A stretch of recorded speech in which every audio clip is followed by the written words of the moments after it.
Hi, so we're nearly at the end of our waves topic, and today we're going to talk a little bit about sound.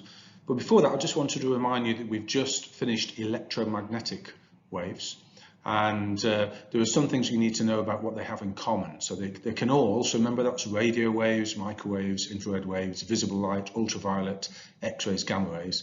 They can all travel in a vacuum, so they don't need anything to travel through. They all travel at the speed of light, so that's 3 times 10 to the 8 meters per second. That's 3 followed by 8 zeros in a vacuum. They're transverse waves, so the oscillations are perpendicular to the direction of energy transfer. And of course, they are electromagnetic waves. When we finish that, you need to go back and you need to copy this slide with the underlined title. Okay, so just a reminder, we've been looking at wave measurements. If you remember, we can measure the amplitude of a wave. Now remember, that is the distance from the midpoint to the top of the wave, okay? Or you could say from the midpoint to the bottom of the wave. Okay. We can measure the frequency of waves, so the number of vibrations per second. So if the frequency is 50 hertz, it means it's going to be 50 waves a second. We can measure the wavelength of a wave. So remember, that's from the top of a wave to the top of another wave, the bottom of a wave to the bottom of a wave, halfway down one wave to halfway down another. That length, so it's measured in meters as a length, is the wavelength. And we give this symbol the Greek letter lambda for wavelength. Okay, and remember, we can combine some of those into the wave equation. So the speed of a wave, is equal to the frequency multiplied by the wavelength. And this is true for any waves. Okay, now in these two lessons we're looking at sound. Remember, sound is a longitudinal wave. So if you look at any of the particles here, they're vibrating backwards and forwards, okay? And the waves are traveling in this direction. So they're traveling parallel to the oscillation. So the oscillation is parallel to the direction of energy transfer.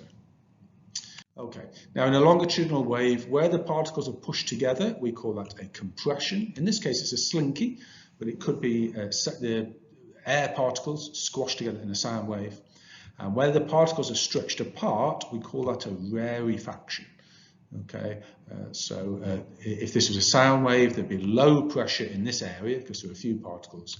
There'd be high pressure in this area. Okay. Now, unfortunately, this GIF has not worked very well, but we use an oscilloscope in physics to show the pressure variations in a wave. So if you put a sound into an oscilloscope, it makes it look like a transverse wave. Where there's a peak, there's a compression. Where there's a trough, there's a decompression. So really, we're sort of converting the longitudinal wave so it looks like a transverse wave. Now, on an oscilloscope, okay, if you have a big amplitude, that means it's a loud sound. Okay, if you have a small amplitude, that's a quiet sound. So for sound waves, the amplitude is linked to the loudness of the sound or the volume of the sound. If we have lots of waves per second, so a high frequency and short wavelength, that's going to be a high sound. And if we have a few waves, not many waves per second, a long wavelength, that's going to be a low sound. So the pitch of a sound, whether it's high or low, is connected to the frequency.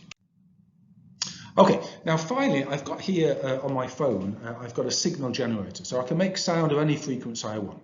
If you can see that it's on 420 hertz, 420 vibrations a second. So if I press play, you can hear that sound. And I can make that sound go higher. Okay, now what I'm going to do is I'm going to gradually make it go higher. I'm going to try and hold it so you can see that.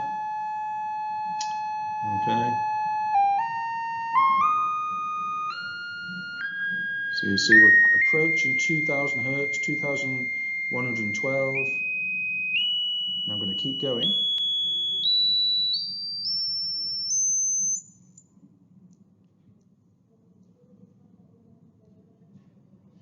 Okay, it's got to 14,000 hertz. Now, hopefully the microphone's picking that up. I can't hear that. The skin in my eardrums is loose because it's old. It's not very elastic. So my eardrums can't vibrate this fast. I can't hear the sound. I hope you can. And normally for healthy adults, once it gets to about 18, 20,000 hertz or whatever, you can't hear that anymore. Certainly if I go above 20,000, you shouldn't be able to hear that. Our eardrums can't vibrate that fast. So we call that the range of human hearing. So for a healthy young adult, the highest sound you can hear is 20,000 hertz or 20 kilohertz. Remember, kilo stands for 1,000. And above that, we call it ultrasound. There are some animals like dogs that can hear that high, which is why a dog whistle, we can't hear it, but dogs can. Okay, so you need to remember that number. So again, when this presentation is finished, you need to go back and you need to copy those notes underlined into your book. Okay, there's a little joke there, I don't know whether you can see it. My ringtone's inaudible to humans. You can actually get ringtones that you can hear, but adults can't. There's a ringtone of about 15,000 hertz. So if it went off in class, I wouldn't be able to hear it, but you would.